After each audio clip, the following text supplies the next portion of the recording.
Sisi bakunze open mic muri Miss Patrick turi kumwe na Miss Ngaruko Kiri. Kiri Ngaruko. Ego. Aha. Namuhoza Emecherse. Mwaje mu gikorwa kimeze gute? Twaje kugendera orphelinat yitwa Dawadnu muri Kigwema hano mu ntara ya Bujumbura rural. Hanyuma tukaba tuje nka cooperative indangamirwa sinzi ko mutuzi turi aba Miss finaliste bo muri 2022 hanyuma tukaba twashimiye ku gushira ingufu hamwe turariko natwe twogira ico dutereye muri ku kwezi ko gucelebra abigeme abakenyezi icyumviro cyavuye he muri rusange icyumviro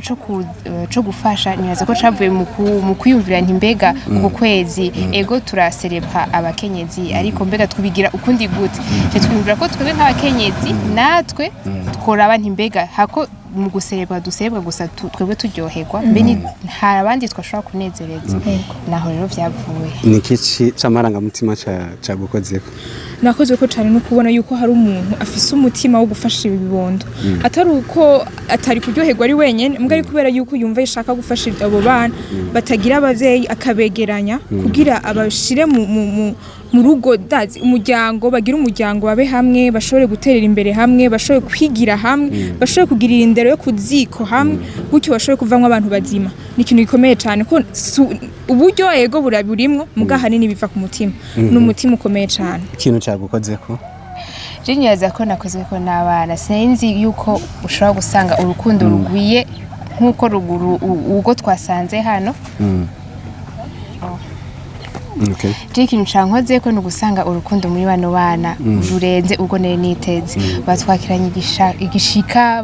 badutwengeje baturirimbiye baduteye inkuru niyaze yuko hari ibintu numvume ngo ndabuze agaciro kavyo karenze ako umuntu ashobora no kuyumvira jico cankoze ko urukundo batwakiranye kandi ikindi kintu gikomeye cyane barafise icizere urabona yuko ari abana bafise kazoza bizera muri bo kazoza kabo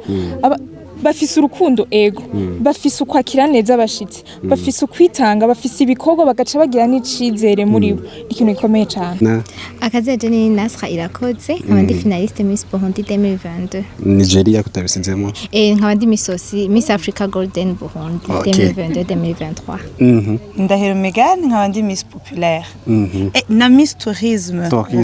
wari wakibagena nawe nishimwe Emeline Alicia nanje ndi mu finaliste ikintu cyagukozeko uno munsi mukoza gufasha ikintu cankoze ko nikwera ndakunda kuganira n'abana kumviriza histoire yabo kuko nama histoire ari tusha cyane ko biratuma natwe twiyumvira ko mu buzima dufise ikintu kinini hari umuntu ashobora kwidoga ati je ndabuzi iki ugasanga mbwa wowe ico ufise niyo ndoto y'uwundi urumva bica bitwigisha kwa apprécier ivyo twe dufise n'ubuzima tubayemo bwaba buto canke bunini nk'umukenyezi ikigo wakuyemo no munsi Cicigwa nakuyemwo ni gushima ivyo ufise abana barabana baguma batwenga barabana bafise umutima mwiza badushuhiye badufata neza alors que uko babayeho yibafise droit yo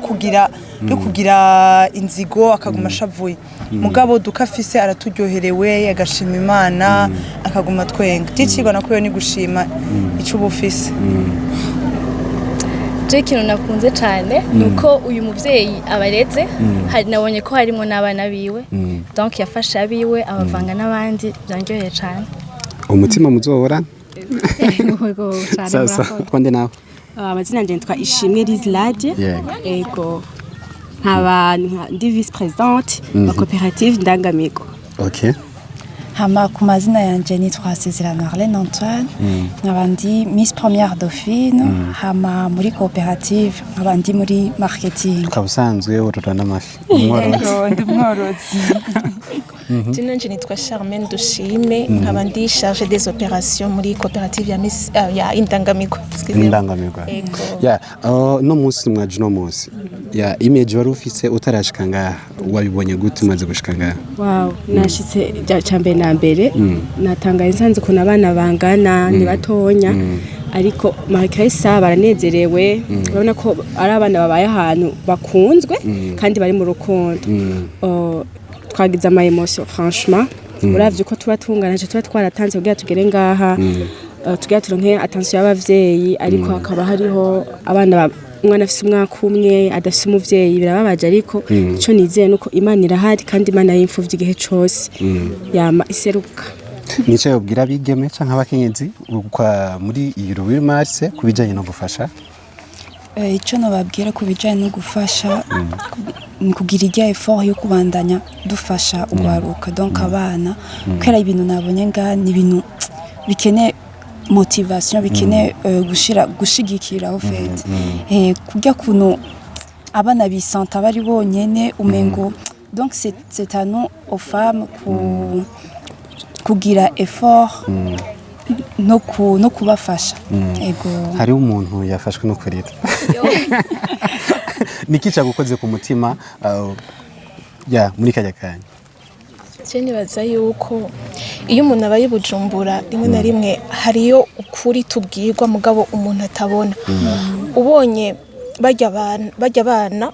situation barimwo barayizi barabizi yuko peut-être nta espoir bafise barabizi yuko urukundo bafise rudakwiye papa yuko abandi bana bahabwa ndisoko no murimo haribo abibwira yuko kazoza kabo atagahari ariko malgré ça ukabona baratena umenga ni babandi bafise force yo gutena à partir de rien jewe vyandengeye osi ndengengwa n'uwo mutima w'abantu babareze urabona ko si bamwe bafise amavila sangwe turi hama excuse je crois que turi hama excuse ariko kubona abantu nk'abo onye avuga ati from nothing du rien genda tere agaton fise tibijungo timacane so igikuko ni mushimira ngira babafashije kugira mushike nga nutwanyu mwagerageje gukusanya ku ruhande abandi bore arabaye ego twoshimira Van Transport Van Business Company d'accord na Miss Burundi organisation Miss Burundi hamwe na Sogatom ego turabashimiye cyane Van anibaze kigo kitazoherera nga oya tuzobandanya no atari no ngaha gusiba Bubanza then mushobora kuja n'ahandi ego tuzobandanya umunsi mukuru mwiza